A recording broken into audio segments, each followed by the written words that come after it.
మర్చిపోతున్నారేమో, ఒకసారి మాకు పేపర్స్ అన్ని పంపించండి. వాళ్ళు ఎలా చదివారు, ఎలా రాశారు అనేది మాకు కూడా తెలుస్తుంది. అంటే మేము చదివిస్తున్నాము, మాకు కూడా వాళ్ళ రిజల్ట్ చూస్తే మాకు కూడా హ్యాపీ అనిపిస్తుంది. తర్వాత మేము చదివించడానికి కూడా మాకు కూడా కొంచెం మంచిగా అనిపిస్తుంది. కాబట్టి అదొకటి తెలియజేయండి. పేపర్లు అందరూ పంపించండి, మేము సైన్ చేస్తాము, ఫోన్ నెంబర్ వేస్తాము. మాకు వాళ్ళ దగ్గర ఏమైనా కంప్లైంట్స్ ఉంటే మాకు చెప్పండి, మేము కూడా మీకు తెలియజేస్తాము. అలాగే పిల్లలు మీరందరూ స్కూల్కి రావాలి. రోజు చాలా మంది పిల్లలండి, నేను గాంధీనగర్ కాలనీలో ఉంటున్నాను. అమ్మాయిలే చాలా మంది రోడ్ల మీద తిరుగుతున్నారు స్కూల్ మానేసి. వాళ్ళని చూస్తే నాకు చాలా బాధ అనిపిస్తుంది. నేను అడుగుతాను మా పిల్లల్ని, మీ టీచర్స్ ఏమనట్లేదా వాళ్ళు స్కూల్కి రావట్లేదు అని? అంటారు, పనిష్మెంట్ ఇస్తారు. కానీ వీళ్ళు అలా వస్తున్నారని చెప్పి వాళ్ళు నాకు చెప్తున్నారు.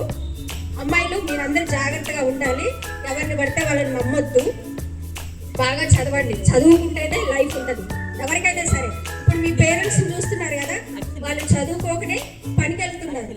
కాబట్టి మీరు చదువుకొని మంచి జాబ్ చేస్తే వాళ్ళు సంతోషపడతారు. అబ్బాయిలు మీరందరూ బండ్లు తీసుకొని, సైకిళ్ళు తీసుకొని పోయి కింద పడవద్దు, బాగా చదువుకోండి, సరేనా? ఎట్లా పడితే అట్లా తిరగొద్దు. చాలా మంది స్టూడెంట్స్ అండి మీ దగ్గర నుంచే వెళ్ళారు, క్లవర్ స్టూడెంట్స్. అంటే నేను పందలపల్లి స్కూల్లో చేశాను, అప్పుడు చూశాను ఆ పిల్లలు ఇప్పుడు ఆటో తోలుకుంటున్నారు. చాలా బ్రిలియంట్.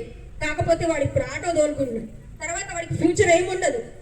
బంకుల్లో పని చేయడం, ఆటోలలో తిరగడం, ఇవే చేస్తున్నారు. కాబట్టి అబ్బాయిలు మీరు చదువుకుంటేనే, ఇవాళ సుతారి పనికి పోయే వాళ్ళు చూస్తున్నారు, అది లైఫ్ లాంగ్ ఉండదు, అట్లే కష్టపడాలి.